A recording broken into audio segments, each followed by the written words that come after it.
PM Modi की personal website का Twitter account hack हो गया। हैकर ने ट्विटर अकाउंट को हैक करके कोविड-19 रिलीफ फंड के लिए डोनेशन में बिटकॉइन मांगे हैं। इसके बाद बोगस ट्वीट तुरंत डिलीट किए गए। बताते चले कि इस ट्विटर अकाउंट पे 25 लाख से ज्यादा फॉलोअर्स हैं।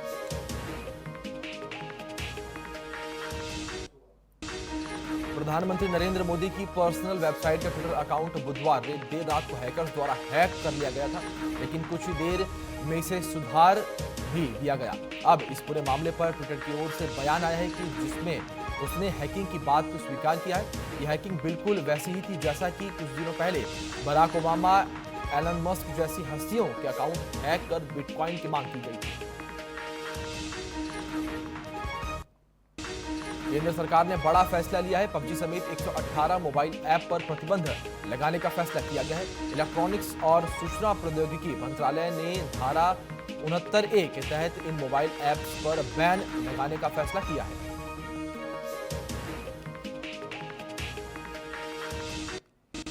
भारत और चीन के बीच फिर से बने सीमा विवाद के बीच बुधवार को ब्रिगेडियर स्तर की एक और बैठक संपन्न हुई। हालांकि कोई ठोस नतीजा नहीं निकला। माना जा रहा है कि गुरुवार को फिर से एक और बैठक हो सकती है।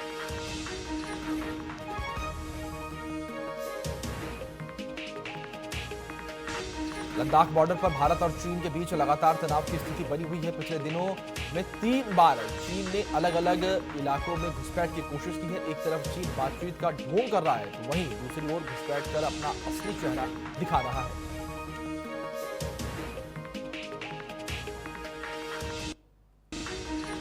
नरेंद्र मोदी कैबिनेट की हुई बैठक में कई अहम फैसले लिए गए हैं। केंद्रीय कैबिनेट की बैठक में कर्मयोगी योजना को सरकार ने मंजूरी दी। जम्मू कश्मीर के लिए राजभाषा बिल लाने को भी मंजूरी दी गई। पाकिस्तान की जेल में बंद भारतीय नागरिक कुलभूषण जाधव के मामले की सुनवाई आज इस्लामाबाद हाईकोर्ट में होगी। हाईकोर्ट के सामने आज कुलभूषण जाधव के लिए डिफेंस काउंसिलिंग की नियुक्ति के मामले को उठाया जाएगा। इससे पहले भारतीय वकील को अनुमति देने से पाकिस्तान इनकार कर चुका है। पाकिस्तान ने भारतीय नागरिकों को आतंकी लिस्ट में डालने की नापाक कोशिश की है। यूएनएससी के 5 सदस्य देशों में 2 अस्थायी और 3 P5 राष्ट्र हैं। इन देशों ने UNSC 1267 al Qaeda sanction committee secretary से कहा कि पाकिस्तान के उस प्रस्ताव को रोक दिया जाए जिसमें भारतीय नागरिक अंगारा अप्पाजी और गोविंद पटनायक डिग्गीवल्लासा के नाम आतंकी लिस्ट में डालने की बात है। 7 सितंबर से दिल्ली मेट्रो शुरू हो सकती है। सूत्रों का कहना है कि उपराज्यपाल अनिल बैजल ने केजरीवाल सरकार के प्रस्ताव को मान लिया है, जिसके चलते माना जा रहा है कि दिल्ली में एक मेट्रो चलाने की मंजूरी मिल सकती है। दिल्ली डिजास्टर मैनेजमेंट अथॉरिटी की बैठक में यह फैसला हुआ है। सुशांत सिंह राजपूत मामले में उनकी बहनों का बयान सामने आ गया है। सुशांत की 3 बहनों नीतू, मीतू और प्रियंका ने यह माना है कि सुशांत लॉकडाउन में अच्छा महसूस नहीं कर रहे थे। तीनों बहनों ने पुलिस को बताया है कि सुशांत ने साल 2013 में साइकियाट्रिस्ट को दिखाया था। सुशांत की बहन नीतू सिंह ने इस बात का खुलासा भी किया है कि सुशांत की मौत के दिन 14 जून को क्या हुआ था। सुशांत सिंह राजपूत मामले में सीबीआई की जांच का आज 14वां दिन है। सीबीआई के साथ ईडी और नार्कोटिक्स कंट्रोल ब्यूरो की जांच भी तेज रफ्तार से चल रही है। ईडी जहां मनी लॉन्ड्रिंग की तहकीकात कर रही है, तो वहीं एनसीबी ड्रग्स मामले की पड़ताल में जुटी हुई है।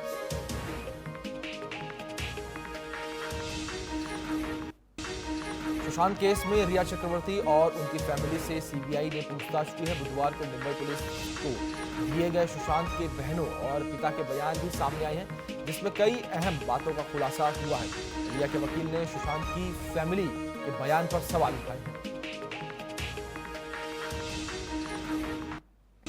उत्तर प्रदेश में पारिवारिक कलह में ज्यादा लोग जान गंवा रहे हैं। राष्ट्रीय अपराध रिकॉर्ड ब्यूरो एनसीआरबी के आंकड़ों के अनुसार वर्ष 2019 में प्रदेश में 2208 लोगों ने पारिवारिक कलह के कारण आत्महत्या कर ली, जबकि अलग अलग वजहों से आत्महत्या करने वालों की कुल संख्या 5464 है। वहीं वर्ष 2018 में यह आंकड़ा 4842 था। हालांकि पारिवारिक कलह के कारण की गई आत्महत्याओं की दर के आधार पर जबकि देश के अन्य राज्य केंद्र शासित प्रदेशों में 8वें नंबर पर है। कोरोना से जंग जीतकर घर पहुंचे अमिताभ बच्चन ने हाल ही में नई Mercedes Benz S class sedan खरीदी है। अमिताभ बच्चन की एक तस्वीर सोशल मीडिया पर खूब वायरल हो रही है, जिसमें वो अपनी नई कार की डिलीवरी लेते हुए दिखाई दे रहे हैं। हालांकि इसके लिए उन्हें कहीं जाने की जरूरत नहीं पड़ी और कोरोना महामारी को देखते हुए कंपनी ने ये कार उनके घर पर ही डिलीवरी की है।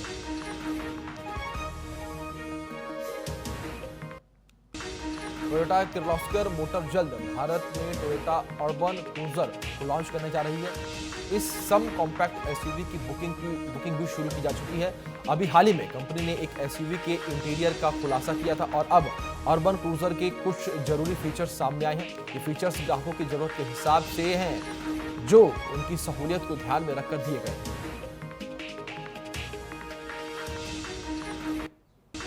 केएल राहुल को किंग्स 11 पंजाब की कप्तानी की जिम्मेदारी सौंपी गई है। शीर्ष क्रम के बल्ले से 2 शानदार सत्र के बाद उन्हें यह मौका दिया गया है।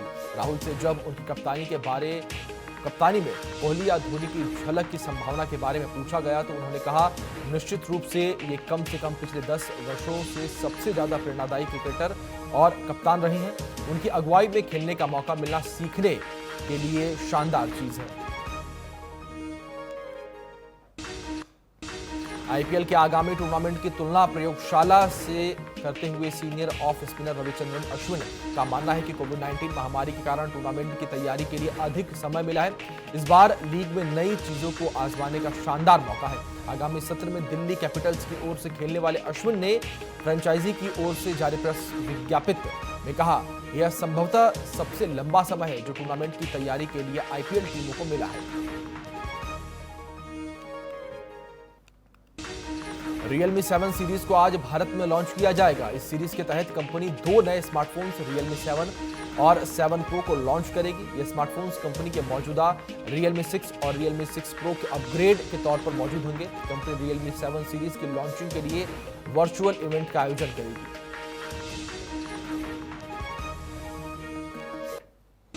Redmi Note 9 को आज भारत में Amazon और Xiaomi की ऑफिशियल वेबसाइट के जरिए सेल के लिए उपलब्ध कराया जाएगा। ग्राहक इसे दोपहर 12 बजे से खरीद पाएंगे। इस स्मार्टफोन को जुलाई में भारत में लॉन्च किया गया था और तब से इसे कई बार फ्लैश सेल पर लाया जा चुका है। इसमें ऑक्टा कोर प्रोसेसर, बड़ी बैटरी और क्वाड रियर कैमरा सेटअप मिलता है। Oppo F17 Pro और Oppo F17 को भारत में लॉन्च कर दिया गया है। इन्हें भारत में क्वाड रियर कैमरा सेटअप के साथ उतारा गया है। साथ ही इनमें 30 वॉट फास्ट चार्जिंग टेक्नोलॉजी का सपोर्ट भी दिया गया है। Oppo F7 Pro को 7.48 mm अल्ट्रा थिन डिजाइन वाला बनाया गया है। वहीं Oppo F7 Pro के single 8GB plus 128GB variant की कीमत 22,990 रुपए रखी गई है। अयोध्या में बन रहे श्री राम जन्मभूमि मंदिर का नक्शा पास कर दिया गया है। अयोध्या विकास प्राधिकरण बोर्ड की बैठक में सर्वसम्मति से नक्शे को पास कर दिया गया है। गौरतलब है कि अयोध्या में भगवान राम का मंदिर 36 से 40 महीने में बनकर तैयार हो सकता है। मंदिर निर्माण में 1 ग्राम भी लोहे का प्रयोग नहीं होगा। श्री राम जन्मभूमि तीर्थ क्षेत्र ट्रस्ट के महासचिव चंपत राय ने कहा था कि मंदिर की आयु कम से कम 1000 वर्ष होगी।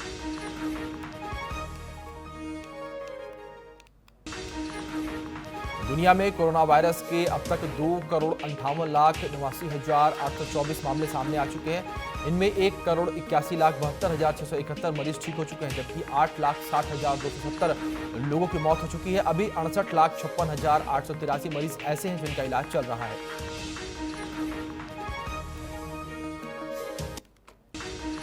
देश में कोरोना का कहर जारी है। लगातार बढ़ रहे मामलों ने चिंता बढ़ा दी है। 24 घंटे में 83,883 नए मामले सामने आए हैं और इस तरह कुल मामलों की तादाद बढ़कर 38 लाख के पार पहुंच गई है। तो वहीं देश भर में अब तक 67,000 से ज्यादा मरीजों की मौत हो चुकी है। देश भर में 76.94% रिकवरी रेट पहुंच गया है। उत्तर प्रदेश में कोरोना संक्रमण के हालात बेकाबू हो रहे हैं। बुधवार को 24 घंटे के भीतर प्रदेश में 5,716 नए केस सामने आए। इसके बाद एक्टिव मामलों की कुल संख्या बढ़कर 56,459 हो गई है। 24 घंटे में 75 संक्रमितों की मौत हुई है। राहत की बात कि इस अवधि में 4,687 मरीज ठीक होकर डिस्चार्ज हुए हैं।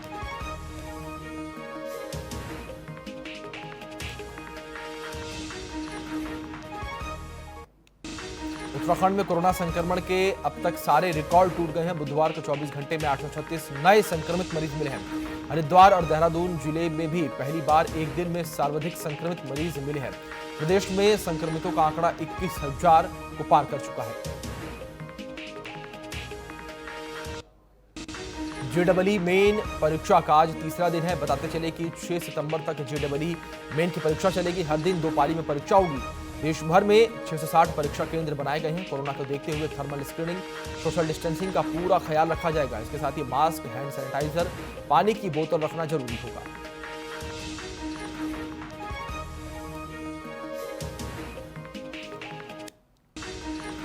जेईई, नीट और एनडीए की परीक्षाओं के लिए भारतीय रेलवे ने विद्यार्थियों के लिए विशेष व्यवस्था की है। रेल मंत्री पीयूष गोयल ने इसके संबंध में जानकारी देते हुए बताया कि पीएम नरेंद्र मोदी के नेतृत्व में उत्तर प्रदेश में जेईई, नीट और एनडीए में शामिल होने वाले परीक्षार्थियों को परीक्षा सेंटर तक आने जाने की सुविधा के लिए भारतीय रेलवे ने आज से 30 सितंबर के बीच उत्तर प्रदेश में 5 जोड़ी स्पेशल ट्रेनें चलाने का निर्णय लिया है।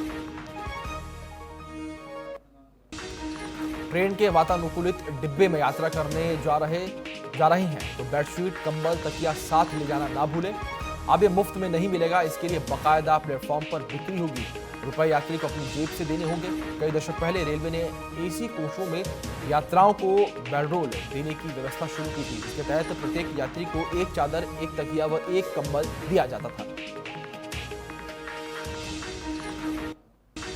गोरखपुर विश्वविद्यालय एवं संबद्ध महाविद्यालयों के स्नातक एवं परास्नातक अंतिम वर्ष की छात्रों की परीक्षाएं आज से शुरू हो गई हैं।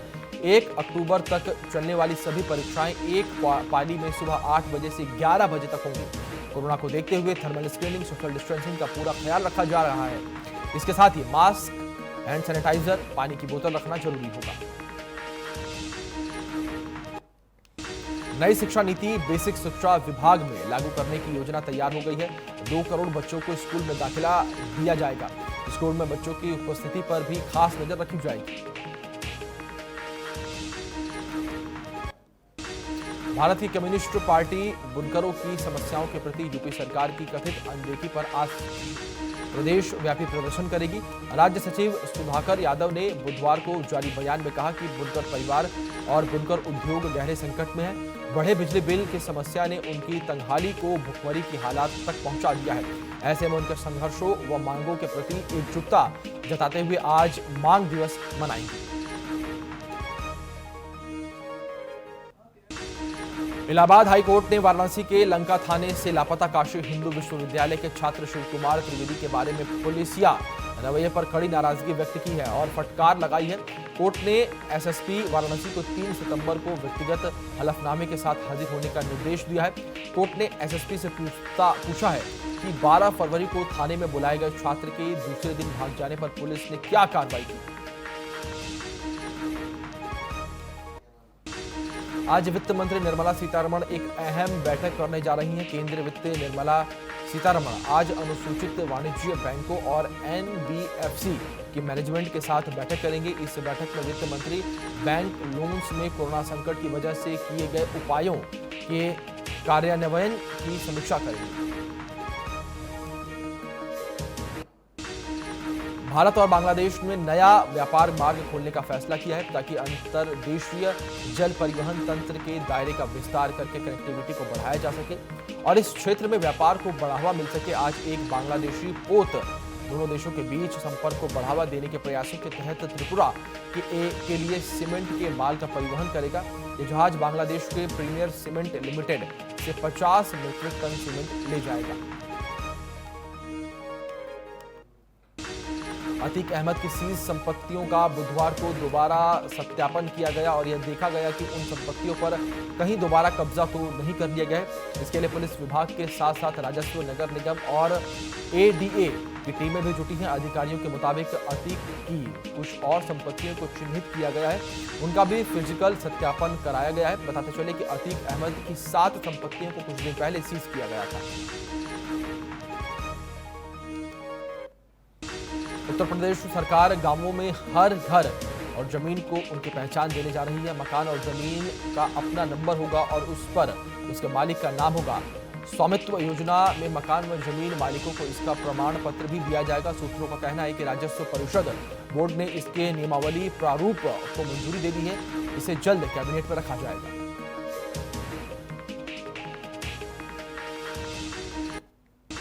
हिस्ट्री शीटर दुर्गेश हत्याकांड में महिला समेत मुख्य आरोपी को गिरफ्तार कर लिया गया है। पैसों के लेन देन को लेकर विवाद हुआ था। हत्या से पहले बेरहमी से पिटाई की गई।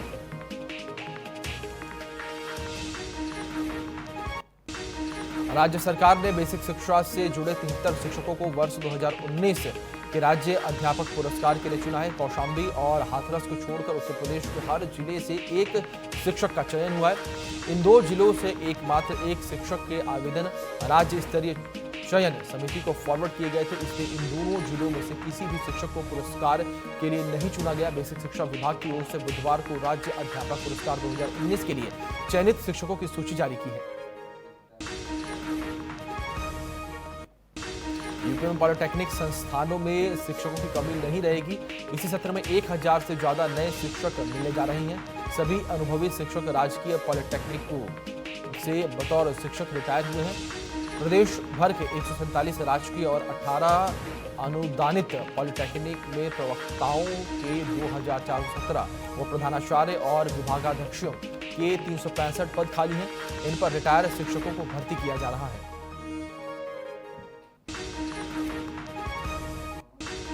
लखनऊ में तेज रफ्तार ने कहर बरपाया है। NH-24 पर इंटौंजा थाना क्षेत्र में तेज रफ्तार कार ने खड़े टक्कर मार दी, जिससे कार सवार 2 लोगों की मौके पर ही मौत हो गई। बताया जा रहा है कि कार सीतापुर से लखनऊ जा रही थी।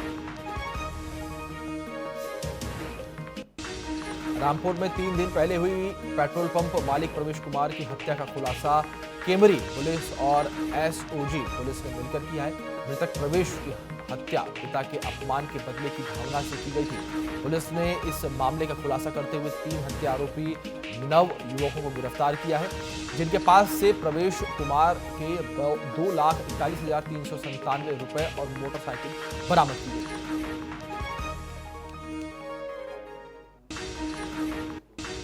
उत्तर प्रदेश के बागपत में इलाका बंटवारे को लेकर एक किन्नर पक्ष ने दूसरे किन्नर पक्ष पर धारदार हथियारों से हमला कर दिया, जिसमें एक किन्नर गंभीर रूप से घायल हो गया। घटना को अंजाम देने के बाद हमलावर किन्नर मौके से फरार हो गया, तो वहीं घायल किन्नर को आसपास के लोगों ने उठाकर सरकारी अस्पताल में भर्ती करवाया, जहां से उसको गंभीर हालत को देखते हुए चिकित्सकों ने मेरठ के लिए रेफर कर दिया।